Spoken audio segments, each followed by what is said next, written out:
right at 4, just a little after, just make sure we're out on time, and we have time for questions or anything that comes up throughout our presentation today.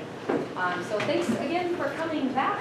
I'm Whitney Roth. If you weren't at any of the other sessions, I teach 2nd grade at Marcy and used to teach 5th grade at Marcy with Kelly.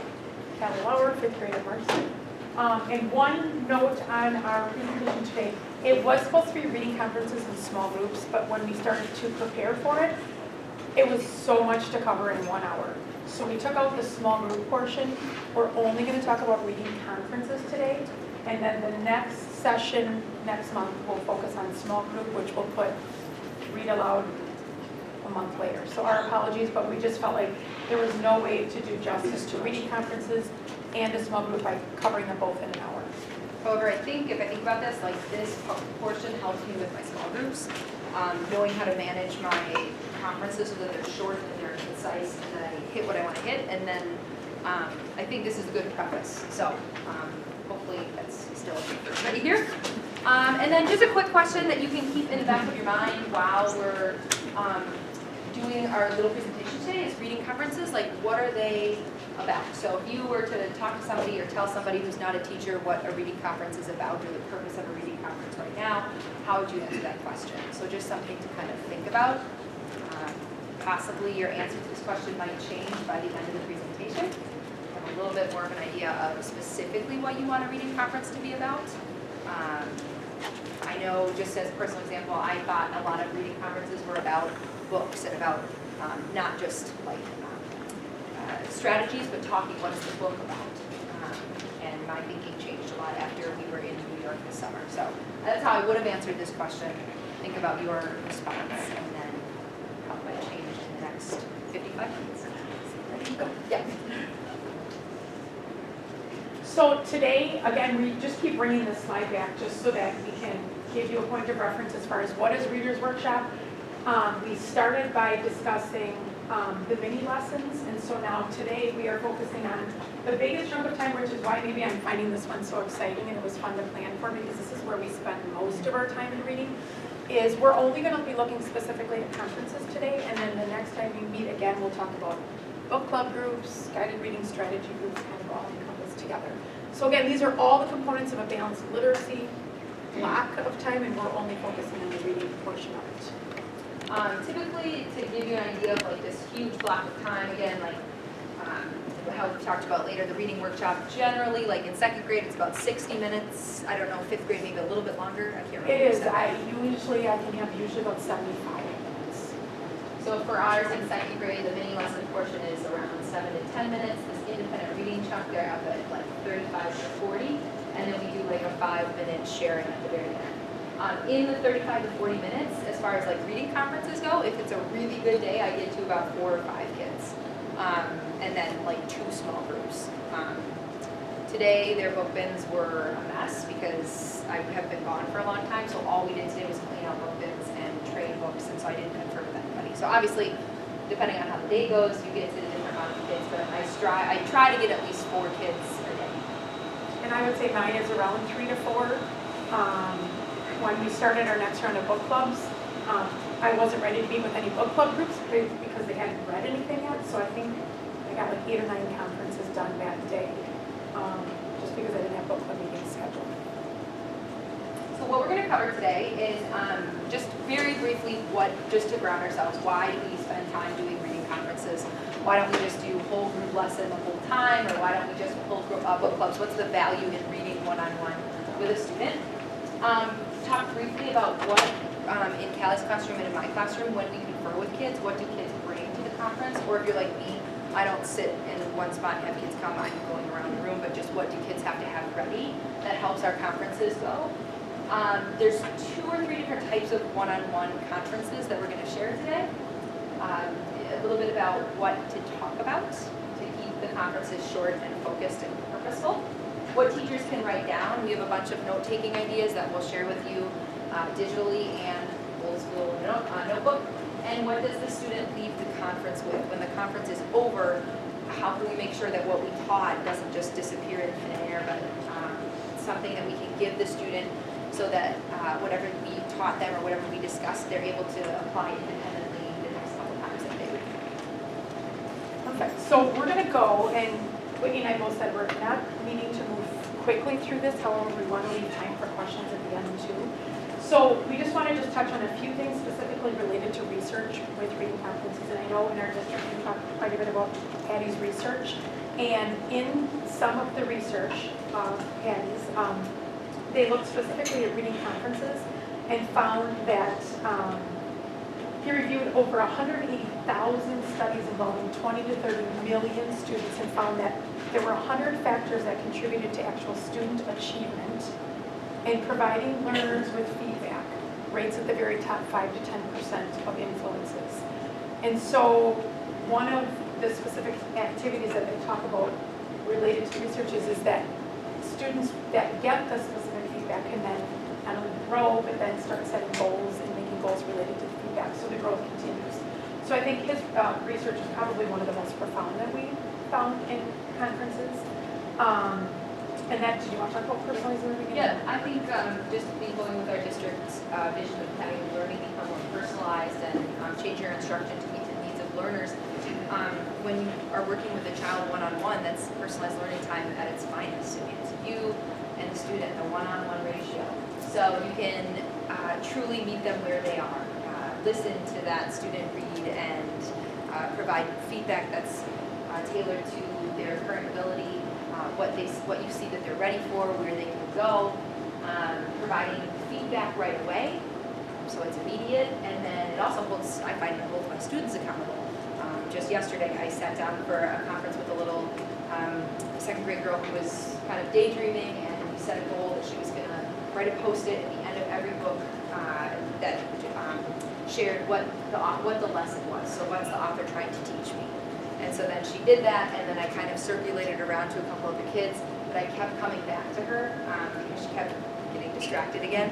And finally, by the end, and then today even, right when we started independent reading time, she had her post-it notes right there, and she was writing a little lesson to put on the back of a book because she knew I was going to check in with her. So a really awesome way to just make sure kids know that you care. And it's that connection again. It's the accountability and the knowing that you're going to check back in, and there's some evidence that post-it note that when you left her with, like, we're going to check in and work on this. The other research that was pretty profound were the benefits of independent reading, and a bunch of researchers got together recently and found that one of the best predictors of reading achievement, especially in grades 2nd through 5th grade, is the amount of time that they spend reading. And so one of the things I love about doing small groups and conferences is that my students are spending 45 minutes at least a day reading, unless they're reading with a group or in conference or anything. They are doing independent reading. So I know that even though we want them to read every night at home for homework, I know that some of them aren't. So at least if I can give them the time during the school day and it's purposeful, then I know that at least we're taking steps towards that reading achievement. I think too, I sometimes, and especially with this, it's like I've been really focused on getting to as many students as I can throughout the day. So if I think about it, like if I just do like 5 small groups or 4 small groups, then I hit every kid every day, which is great. But at the same time, just going back to number 3, how much time, I was thinking about how much time during an entire school day do you really get to sit down with one of your students one-on-one and just focus on that? Really, I don't know. At least in 2nd grade, there's not a lot of time where I can put everything aside and truly listen. So I love reading conferences because it's just a chance to connect with a student, and oftentimes it's, I don't know, it's the focus, yes, it's reading, but I think it's a really cool bonding time as well. And in 5th grade, they'll let you know if you haven't met with them. If I'm Oh, on they'll my tell you in schedule, 2nd because grade they'll be too. like, Yeah. you haven't met with me in a while. I'm like, it was just 3 days ago. We did. So I'm going to go over what I bring, then the next slide, Ruby's going to go over what she brings, but really quick, my students bring their reading notebooks. Every one of my students has a reading list. Oh, I didn't bring this. They have a reading notebook that's tabbed out. I feel like I hit the jackpot with how I want them to organize their reading notebooks this year, and I've been working on this for like 6 years. So at least I know they're using all the sections in their reader's notebook this year, which has not happened in the past. They bring previous conference notes with them, and it's either on a conference souvenir bookmark, or they have a conference section in the notebook. And then they bring their independent reading book or their book club book. So it kind of depends which ones they bring and which ones we talk about. What I bring is I bring my notebook that I'm going to take notes in, and we'll go over the tools we use later. But I have a little list of my students in the front, and I've changed my methods from beginning of the year, but I try to highlight when I've met with the students and dated so that I don't meet with someone twice unless it's a follow-up conference. I have another reading notebook that I've kept a good job at this year where I keep all of my anchor charts in my strategy section. So I bring this with me because a lot of times the anchor charts are in the room and then they're gone because I can't keep them all up.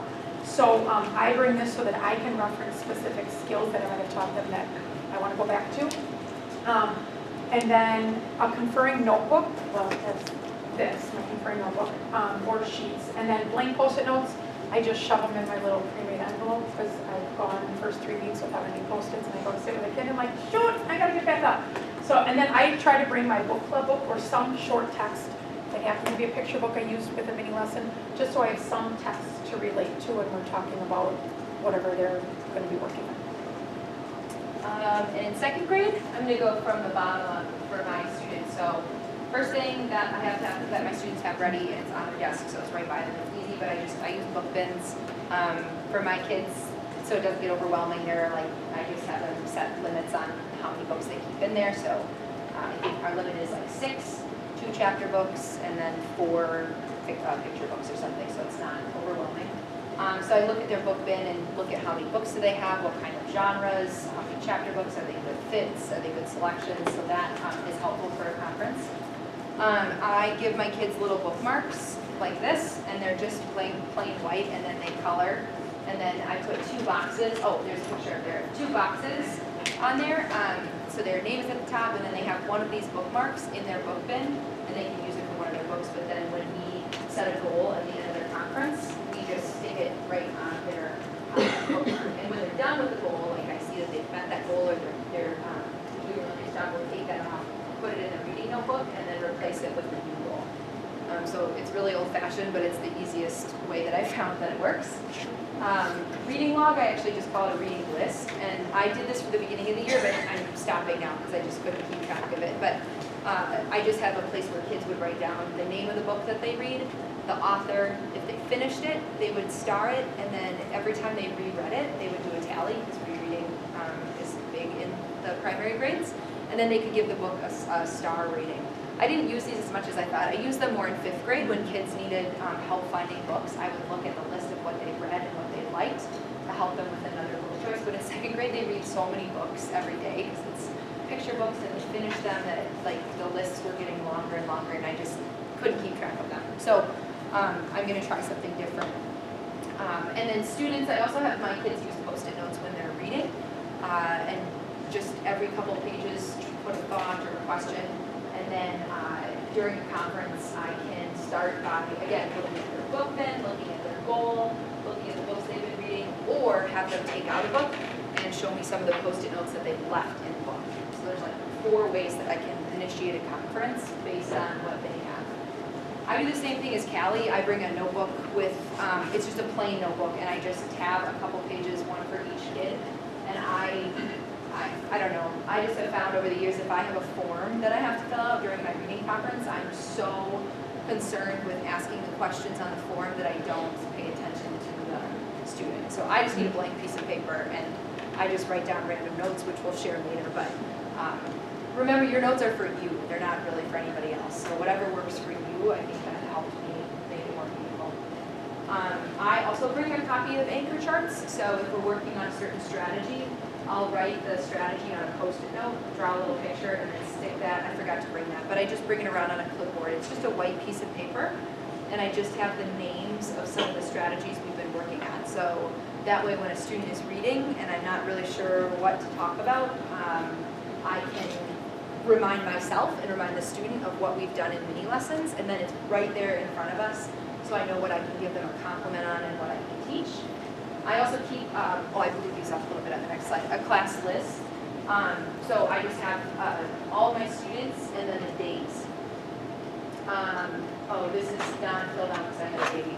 I didn't just stop on the second. I put like a G if they were part of like a group conference. a C if they were part of an individual conference. And then I can see like which kids I've met with a couple times, which ones haven't had a conference in a while. So just something besides a notebook to keep track of who I'm meeting with regularly and who I need to meet with or make sure to touch base with. I also bring my read aloud book to model strategies as well. So we're going to go through two different types of one-on-one conferences. One is called Research, Decide, Teach, about 5 to 6 minutes, and the coaching conference about 3 to 4 minutes. We're going to explain each of these right now to you and give you some examples. So the architecture of a Research, Decide, Teach conference. These take about 5 to 6 minutes. I feel like in 5th grade with my high readers, I can get them done in about 4 to 5 minutes because they are more in tune with who they are as a reader. My readers that struggle, I definitely probably need the whole 6 minutes just because they're not even sure and aware of where they're at as a reader.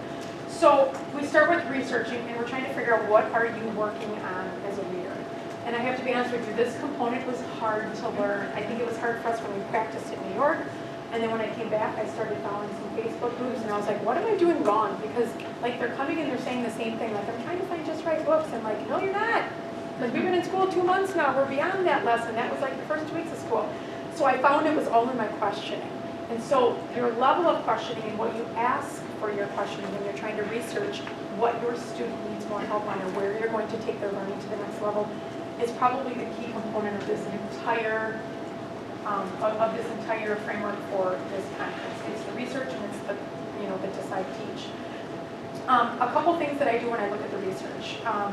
I do look at Post-it notes that my students leave. So you'll see in my reading conference notebook, I sometimes just have Post-it notes, and sometimes I'm grabbing them from the work they do. Sometimes after I do a read aloud and someone makes a comment or does something in the read aloud that makes me question or think of an idea, I'll jot it down and I'll just stick it on their page. So sometimes my research is partially started before I work with the student because I've seen or identified something that I feel like they could work on. Sometimes it's me just saying, what are you working on in reading right now? Or in reading, we've been working on the complexity of characters or theme, or we've been working on symbolism in our books, or tone and mood. And I'll throw out some of the things we've been working on. We'll look at the anchor charts and I'll say, so does this make sense? Or do you have questions about some of them? And a lot of times in 5th grade, maybe they're still not proficient in one of those skills I've been teaching them. So yeah, and I jump in 2nd grade. So you think about the research component of the conference is like I try to keep it to 1 to 2 minutes. So when I sit down next to a student, I try to think, okay, I have 2 minutes to figure out what does this student need. And in 2nd grade, if I ask the student to start reading to me, that's typically, I'm not going to find something because it takes a long time. And if I ask, what's your book about, there's 5 minutes right there because they're just going to tell every single detail about their story. So I have to find other ways to do my research. Same thing if I ask them, hey, how's it going? It's always good. And then if I say, I don't know why, but every time that I ask, what are you working on as a reader? Yes. It's so hard for them to answer. Even if they have their reading goal bookmark, it's kind of like, I'm not really sure. And my kids, for some reason, I don't know why, but they always fall back on I'm trying to really work on reading tricky words. We're not talking about tricky. I don't know where that comes from. So there's still a. I think they're trying to say what they think we want them to say. Yep. And we're just trying to fish for information so we can research and figure out what they need. So that's why if I go back to that slide, that research, I spend the first 2 minutes looking at all the things that they have. Maybe I'll ask the student, tell me about the books in your book bin. Let's go through your books. Or, take out your reading notebook, or your bookmark. Let's talk about your goals. Can you pick a book in your book bin and open it up and show me some of the Post-it notes that you've been leaving? Because that enters into something that's going to be far more rich and hopefully give me something to pull from than tell me about your book or how's it going. Those I find don't work for me. And they didn't for me either. And my students with book clubs especially, they have written assignments to do each day, and we've been working on inferencing and identifying how your schema helps you to make an inference. And so some of mine comes from show me your notebook, which is why they bring it with. And then they'll see if they don't have a plus on a page, that means they weren't proficient. So let's go over what didn't you understand here? I will say I noticed, your inference really wasn't an inference because you said she's hot, sweating, and the text said, she was hot and sweaty. Like, so your inference wasn't what the text said, so we'll grab it probably from similar places. Then the next part is compliment. It's quick. I find something that they're doing, and I think when you probably do the same thing, something that they're doing really well, and whether you've noticed or rate in your conference, then and there. You've recognized it in the reading notebook, you've seen something in their book bin, you've seen that they were working on the goal you set, you just give a quick compliment. I have 10 seconds it takes me to give them. And by then, I've already decided what I'm going to teach. So the decide part is, I feel like could be kind of combined with the research. What am I going to teach them? And then I'm going to start teaching it right away. The biggest thing with the teach component, I think, is that it needs to be one thing, even though sometimes like when we're editing students' writing and we're like, oh, they got to work on punctuation and work on verb tense. And no, you got to pick one thing. So you're going to choose one thing. And the other point I will make with the teaching component is, well, two things. It helps when you have text to use to help teach your point. And then you need to make it visual. You've got to, in the end, somehow make it visual so that they can see it, whether it's on the Post-it note, you're writing down what you're doing, teaching components. Yep. The only other thing I'd add is just with second grade again, so I was researching about 2 minutes. I find something that they're doing.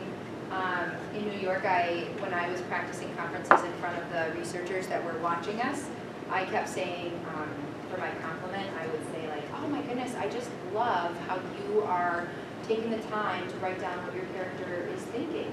You know, you're really making an inference. And I didn't notice I was doing that because that's how I give compliments. Like, oh my gosh, I love your shirt, and I love how you're doing that. And the researchers stopped me and they just said, I don't know if you noticed that you're doing this, but you're saying I love, and that, I know it's really small, but I get it, puts in the minds of kids that they are doing the strategy because I love it. And so I've really tried hard to not say I love, but instead switch it to I noticed. I know it's so small, and at first I was like, oh, whatever, like, it doesn't matter. It does though, and it really does make a difference.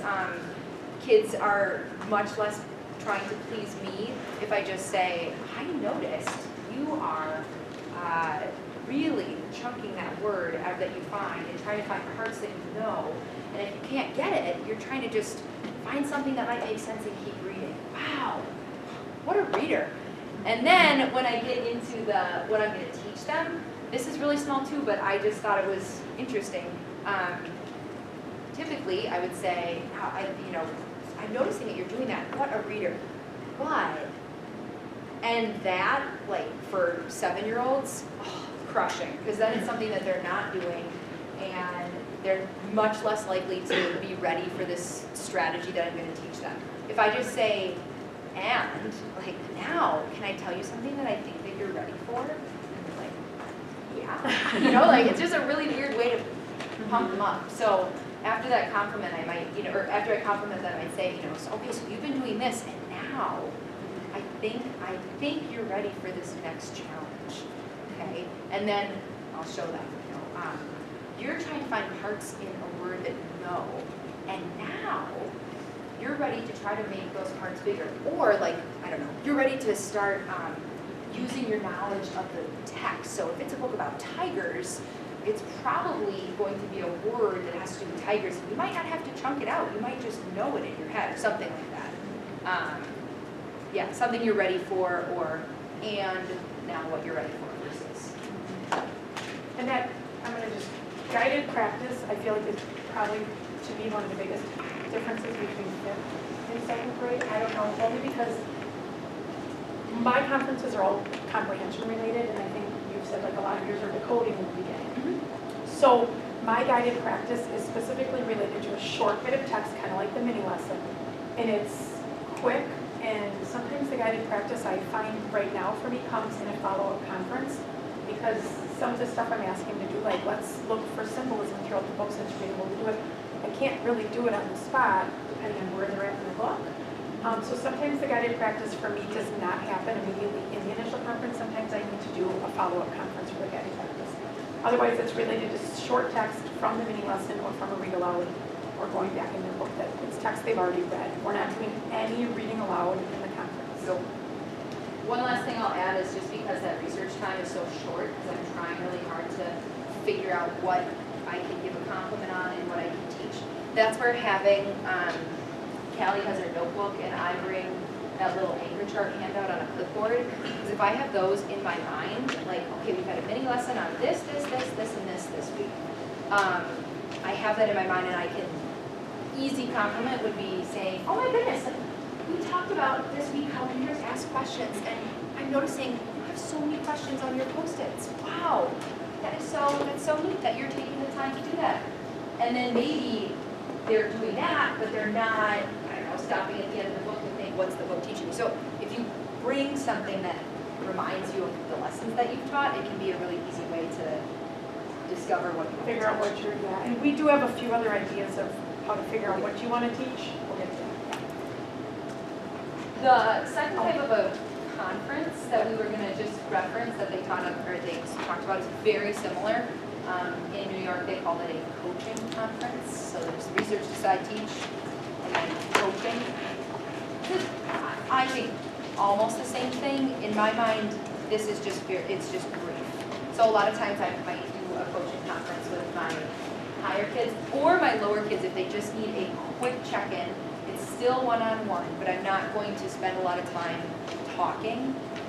So I'm still going to sit down and do a little bit of research, look in their book bin or look at their reading notebook, look at their bookmark, something like that. Find out what they're reading, what are they working on, and then instead of doing this big modeling and teaching, I might give a quick compliment and then just say, wow, you're really trying hard to track the character and how the character changes throughout the story. Keep it up, okay? And then go. Or give them a compliment and then go. Or if maybe they're at a part where they left, again, evidence of a character changing. And I might just leave them with a question like, do you think it could be because of I'm trying to think of the book, because of the fact that Opal is brand new, that she doesn't have a lot of friends, do you think that could be the reason that the dog is so special to her? And like because of Quinn Dixie? And then like the kid might think a little bit, and then like we'll just mic drop and walk over, just leave it and let it sit. So something just really quick. I'm not going to sit a lot, but just keep it really lean. And I think about like coaching. When I'm coaching athletes, I don't always pull them over and teach a skill. If we're in the middle of a scrimmage or a game, I'm just going to shout something. Like stay low, or hustle, dive, call the ball, right? Right. So when I think about when I'm moving around to students, I'm going to try to just do the same thing. Just a quick reinforcement and then move on to the next one. And I will tell you, when I was struggling with my conferences in the beginning of the year, I followed the Teachers College of Reading and Writing on Facebook, and it's just a great resource for ideas or bouncing questions off. And I put a question up there like, what am I doing wrong? And I gave a scenario of my conferences. And someone from the Teachers College chimed in, which they will do quite frequently, and other people did. And overwhelmingly, they said, you've got to do more coaching conferences. Your students, they know what they're doing, you've got to coach them to the next level. So the minute I switched, the next day I went back to class, and I knew I didn't have to, the research was already done because I saw their work in their notebook. I was looking at their notebooks the night before. I knew how to take them to the next level, so all I went in is quickly gave them a prompt, coached them to what I wanted them to do next, and I was out. So that was a huge aha. I started doing more of these than the research decide teach, although in the beginning of the year it was the research decide teach. The other thing Whitney and I were talking about when we were planning for this over the weekend was anytime we interact with a kid, we write it down. Even if they're coming up to us in the middle of reading, and like if I'm just standing at my, cubbies and I'm quickly writing the end of one conference note down and someone comes up, I'll quick flip to the video, I'm like, what's up? And then a lot of times they'll have specific reading questions or I'm confused on this part of the book, and I'll quick do a little interaction. It could be just 2 minutes, but I'm going to jot it down just because it's more data for me to look back at. We kind of made these up, but I would classify that as an informal Totally. conference. Yeah. And I have a couple in here too where kids, like at the end of reading, granted we're trying to transition and I'm trying to get kids to not come to me when we're trying to follow directions and line up for recess. But sometimes a kid comes up with the book and they just want to show you a certain part or something. If it's meaningful and it shows something about that reader, when they go out to recess or something, I'll just jot it down, like a one sentence thing. So-and-so showed me, read and synthesized important information from her Rainforest nonfiction book. like she brought a page up to me and talked to me about how it connected to what we were talking about in social studies. So it's really small, and it was maybe a 30-second, she just talked to me, but it's something it's evidence again of her growth. Yeah. Compliment, I think we went over that one. Yep. The follow-up, I think, is the quickest, probably the quickest one for me because I do them so frequently, especially with the readers that I'm giving them something specific to do. And I'm gonna plan to see them the next day or 2 days later, and I wanna check in and see how you're doing on that goal or whatever the skill is that we're working on. So. And then, yeah, partners, I just do at the end. I think we covered that during reading workshop once. So they'll meet with a partner at the end of reading workshop, or they'll share something that they found in their book, or they'll ask a question to their partner. I kind of count that as a conference too, and I can count it all. Yeah, count every one of them. every single thing. And you're conferring with readers all the time. Yeah. All right, are we ready? Yeah. Okay. So, how do you determine what skills and strategies you're going to focus on in a reading conference? We've already given you some ideas. Look at the anchor charts, what mini lessons you already taught. Look at your readers' notebooks, or as what he does, like the post-it notes in the books that your students are leaving, and kind of analyze that. I have something else that I put together based on some of the things that we learned in New York, and just because I felt like I needed another tool really for me to look at my low readers and figure out where are they at, and look at my high readers. My at grade level readers, I'm good, but I needed a little bit more of a tool. So these are some things that I have in here, and I don't want to overwhelm or confuse, so I'm just going to explain them briefly. By the way, you can find, even though some of these are through the Teachers College, you can find them if you Google them. Every one of them I found today on Google, so it's not like they're set to one. First one is I have the Common Core Standards. It's the first thing in my book, so they're all the reading standards. So I look at this specifically, especially when I'm playing strategy groups, to say which kids have I noticed are struggling in a specific standard.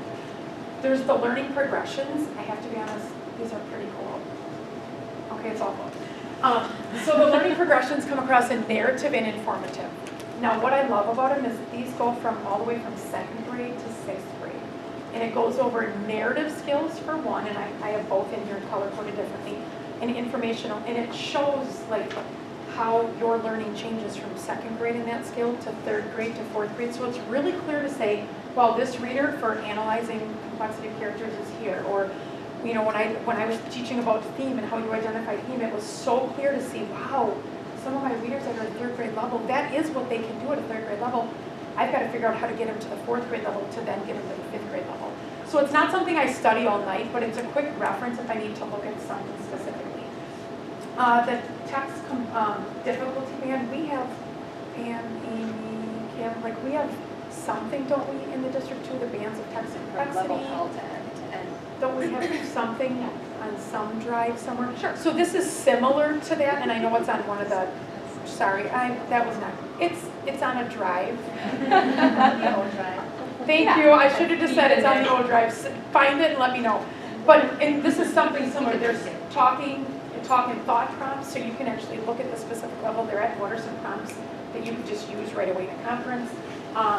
And then I like the building a reading life progression, because this is kind of like the if-then chart. Like, if you see that kids are only reading at school or only reading at home, here's what you can do, some things to address. Or if you see that kids reading a book held far away from them, I mean, it's got every scenario in here, like they're reading their books not for the right amount of time, so it's kind of like an if-then chart. So again, I start with the Common Core Standards, and if I need more clarity, then I'll build from there. You don't bring that to a cup. Do you bring that? I don't. I use this if I'm looking at their notebook and then I'm like stuck. Like I've got to meet with them and I'm not getting anywhere with the research component, then I'll do some pre-planning. But I was going to add too, like, I think it comes from a lot of background reading and like doing something like that, or reading a professional book about reading development, so that you have, I mean, you don't need to bring all of this with you, because if you're trying to research and decide what a kid needs in 1 or 2 minutes, you don't have time to be flipping through these progressions and charts. So it kind of takes some, work on the back end, but then if you have that knowledge, you're going to be that much better at deciding or knowing what the student needs as soon as you meet them. Okay. At the same time, I think sometimes I worry a lot about what I'm going to say during a conference, and is it going to be the right thing, and is there should I say a certain prompt? Am I supposed to sound a certain way? And I think this is from a book about writing conferences that I read called How's It Going by Carl Anderson. And I think if we worry too much about the right standard or picking, the exact perfect thing to say, then we're forgetting that we really need to focus on the student and put that student right in front of you. Make sure that you're not distracted and your brain's not going crazy with some type of scientific analyzation. Listen to the student and pay attention to what he or she is trying to tell you. A reading conference, like I said before, it's such a meaningful time, and it's so personal just to be one-on-one. So, I know we're giving a lot of information, but when it comes down to it, I think taking just those 5 minutes and really being present matters more. And talking with the student about what he or she is doing as a reader, stay focused on that student. Make decisions that will help the reader that's right in front of you. The research piece, as he or she is talking, so as that child is talking, that's when you're doing your research and you're kind of making an assessment in your mind about what he or she's doing at that moment. Decide what you're going to coach or teach, and then do you have anything to add to this one? No. And I just think the biggest aha, and I don't know if you said this, I stepped away. No, it's okay. But you're not going to hurt them. You're not meeting with a student one-on-one. I mean, whatever you have to say and whatever input that you can give to them is going to be valuable. And I love how you keep saying, the notes that you write are for you. I used to think I had to go through a checklist. I went through all of my forms. I have them here. I've done every checklist, and it never worked. And 2 years ago, I started with blank labels, and that kind of worked. And then you had gotten a blank notebook ID, and it's nobody else is looking at it but me when I'm trying to figure out report cards. And because we don't put letter grades on everything for reading, how do you figure out that grade? So as long as it's meaningful to you, the notes that you take, and it's purposeful with your student. For me too, I can, in second with the younger grades, if I just make sure that we stay away, and I said this before, but if I just make sure we stay away from talking about what the book is about, then I know that we're going to have a pretty good conference. I mean, it's natural, we want to talk about our stories, and then all of a sudden it's been 5 minutes, and all we've been doing is talking about the characters and what happened next, and oh my gosh, what is that cool, and oh, what do you think is going to happen after that, and wow, then 5 minutes has gone by and we haven't done anything to push that child to be a better reader. We've only talked about the book and our favorite parts and the characters and things like that. So I really tried to strive, if I see a student starting to tell me on and on and on what the story's about, I'll stop them and say, oh my gosh, that sounds so interesting. Let's take a look at some of the post-its, because I want to know what you're thinking. I can read the book to learn about what it's about. I also think it has a lot to do with inferring. So your next to obligatory picture of a baby. If I was pregnant the last one, you guys have to see a picture of a baby. But I was thinking about this while I was on maternity leave because I've obviously never been a parent before, but I did a lot of reading beforehand about how to keep a baby alive and how to take care of a child. So when we brought Declan home from the hospital, we were absolutely terrified, and you have a lot of knowledge in your head about what this baby needs, but at the same time, you can't just rely on that knowledge. You have to pay attention to the baby, because he tells you what he needs. And in the first one, he's wearing a shirt that says "Happy Little One," but obviously not very happy. So you have to use his cues to pay attention to if he's hungry, or if he needs to be rocked to sleep or something like that, so then I can have a happy baby. But I thought about that even with my students at school.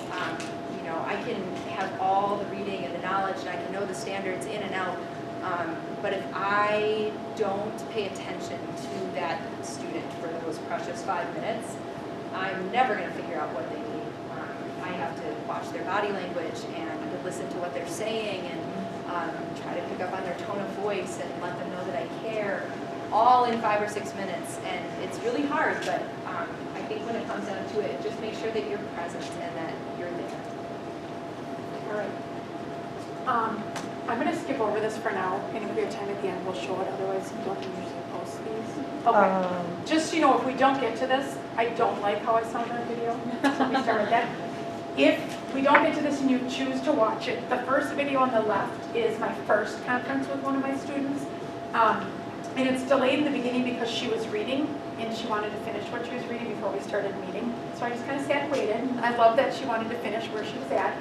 After I did my first conference, Amy Yellen was in the room when I was doing these, and I got up and I was like, man, I feel like I should have told her like why I wanted her to do that. Like, and she's like, well then go back and do it. And I was like, I should. So then we videoed, and I went back and did like the follow-up right away because I'm like, why am I going to wait till tomorrow? I should just tell her now what I realized when I walked away what I didn't tell her. So it is very organic, and it's true to, this is the beginning of the year when I started conferences. So if there's time, we'll go back. Only because I feel like as a teacher, the thing I've spent the most time struggling with is the organization of note keeping. So we're going to give you a few ideas between Whitney and I today, and you're either going to take them or toss them all, or tweet whatever you want. So in the upper left-hand corner, a couple years ago, I started doing just Google Docs, and I made a table for each child, and I had a file for each one, and this was before we had the Chromebook, so like I'd sit at my computer, and we'd sit at a stool across from it, and we'd talk like face-to-face, and tried to make it as natural as possible. I haven't used that form since then. It was hard to just sit in one spot. The current notebook is on the far right, and it's just a snapshot of some of the stuff I put into the notebook. Again, sometimes I grab some of their Post-it notes as evidence or as something I want to work on or teach. And then on the bottom are two things I'm trying as of the last 3 weeks. One of them as of today. On the bottom left, some of you are probably way more tech savvy than me, but I learned about Google Keep. I'm trying to teach myself a little bit, although there's not a whole lot to learn. It's pretty simple. So I started Google Keep, and I'll tell you what I like Google Keep for, which is why I think I'm going to start doing more of that. And the reason I'm switching from this, I love this. It's mobile. It comes home with me. The problem is I only have 5 or 4 pages for each student, so I'm going to run out of space soon. And then I'm going to have to grab another notebook and re-tab and count them out. So I'm trying electronic. The thing I like about Google Keep is I have a label, is what they call it, creative for each student. It's very easy to click on each student, and I have reading conferences. For my students that are share special education teacher, I am able to actually share my notes with that teacher so that they can also see what I'm working on in reading or writing, which is kind of nice. Haven't even thought of anything about sharing this with you, with the students that you work with in reading interventions. So I do like that component, and I did look at it on Jen Emery's side of it all, which you can see it looks just like mine, which is really nice. So that's something new that I'm trying. And then Everlast, does anyone know about these? I think I get the jackpot. I went on to a website called Upper Elementary Teachers on Facebook. It's another one I follow. And I just said, ideas for ways people keep notes. And this teacher chimed in and said, if you really like to still handwrite your notes, this has changed how I note take. So it's called the Everlast book. There's a new, or an older version of this book, I don't know what, Ever something. And so this is the newest one. It's a notebook with thin pages that are specially designed with, I don't know what chemicals. And you write on them with pens that you can buy on Amazon, Target, whatever. But they have to be this brand, like Pilot Friction Series. And once you write on it, there's 7 symbols on the bottom. And I just check the shamrocks. I'm Irish. And once you check it, you have an app on your phone. I hold it here, it scans the page, and it automatically uploads it to Google Drive, Dropbox, Slack, I don't know what that is, email, OneNote, Evernote, iCloud, but it's whatever you want to send it to. So I've been able to send, I had an IEP this morning, so I took all my notes on here, and I scanned it, and I sent it right to my Google Drive. So now I can get rid of the page. A damp towel, and I tried a tiny bit of water this morning because I didn't want to ruin it. It didn't do the trick. I could rub this with my hand all I wanted and won't erase. So I got a paper towel from my classroom, got it a little wet, cleaned it off, and I've written on this page 3 times today. Or not that page, this page, my social studies page. So it erases immediately, and then you reuse it. So if you're someone I got this because I thought 26 students, there's a page for each student, I can keep my running notes. As soon as the page gets filled, I'll scan it with my phone, upload it to Google Drive, I can clean it off, and then I don't have all the paper around. So it's $30, not a ton, with the markers 40. So it's just another idea if you're someone that wants to handwrite, but you don't want the paper trail and you want to get rid of it and keep it stored electronically. I did email them today to see if there's any way to upload it to Google Keep, because I'd love to have all my conference stuff in one spot, but. I'm super old school, and these are just a little bit of my notes. I just do RCT. So these are for my students. So I'm trying to like pay attention to the student. What do they need? What are we talking about? Blah, blah, blah. Sometimes it's as brief as like, oh, this student has both fiction and nonfiction books in her book bin because that was her goal last time, was to have a mix of fiction and nonfiction. Okay, so then my compliment, what did I do? Well, I complimented her on meeting her goal of only reading 1 or 2 chapter books at a time. In her nonfiction book, she had some reactions and thoughts, and she was able to retell a lot of details from her chapter book. So now, when I teach, this student in particular, she was one who, when I asked her to tell me a little bit about her book, she launched into the longest retelling I think I've ever heard. So I wanted to teach her a little bit about how to do this. Somebody wanted so she could keep her chapter book short and pick up key ideas. So really simple. I just do RCT. What did I research? What did I give them a compliment? And what am I teaching? And then whatever I'm teaching, I rephrase that with them in kid language, stick it on a Post-it note, and that's what they put on their bookmark. And that's kind of, I know on the conference, architecture of the conference, we didn't totally get into the link part. The link is the send them off with, I call it a conference souvenir or Post-it note, and link it like this is what you're going to be working on now. So that's kind of, yeah. We're just on to some tips and tricks quickly, and I think we've kind of summed up most of these, but keeping the conferences to 4 to 5 minutes of length. Again, if you're going to do the research, decide teach, and it takes you a while to research, I promise you it will get quicker. In the beginning, it took me a while. The shorter and more focused, the better. So if you can figure out what that one point is you want to focus on, it's going to make your conference more productive. I love this one, things worth teaching are not going to be mastered in 5 minutes. So just know it's a constant check-in.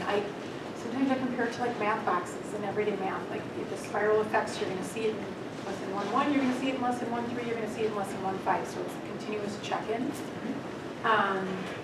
And a shorter conference allows you to get back to the students sooner, and then they can get back to reading, because the goal is that they're spending the majority of that reading block reading.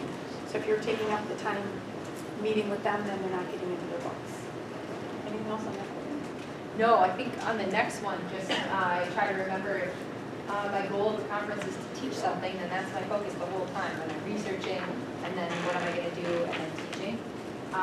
Timing conferences, I know Callie walks around with a stopwatch around her neck and times it. I bring my phone and set a little buzzer so I know if I've gone longer than 6 minutes. And if I do, then usually explain to the student why. I totally justify it. I always, Yes. even in mini lessons, I'm like, here's why I went over. Because you told me about your book for 15 minutes. I also have taped several of my conferences with on a swivel camera, or have a literacy coach come into your room and watch you confer. It's super uncomfortable, but it leads to the best learning. I think if you watch yourself teach, watch yourself do a reading conference with the students, I think that's the most enlightening. You can really take time to analyze, were you paying attention to the student? Were you distracted? Do you remember why you were distracted? I found that very valuable. And the Chromebooks do work really well to videotape. We've tested them in our rooms. The sound picks up great even from across the room. And so I know in the beginning we were checking out swivel cameras, and we found the Chromebook is so easy to videotape. And then the kids can't see themselves necessarily all the time, so they're not like waving Right. at the camera. I think that's it. Yeah, just for closing, I love this quote. Again, in the book, How's It Going? Which is the question that I actually hate asking when you start conferences, but by Carl Anderson. It's a book about conferring. It's a writing conference book, but it's wonderful for reading and writing conferences. And he said, 25 years later, I don't remember the essays I wrote that year or what she said about them, nor can I name the lessons Mrs. Costa taught me about writing.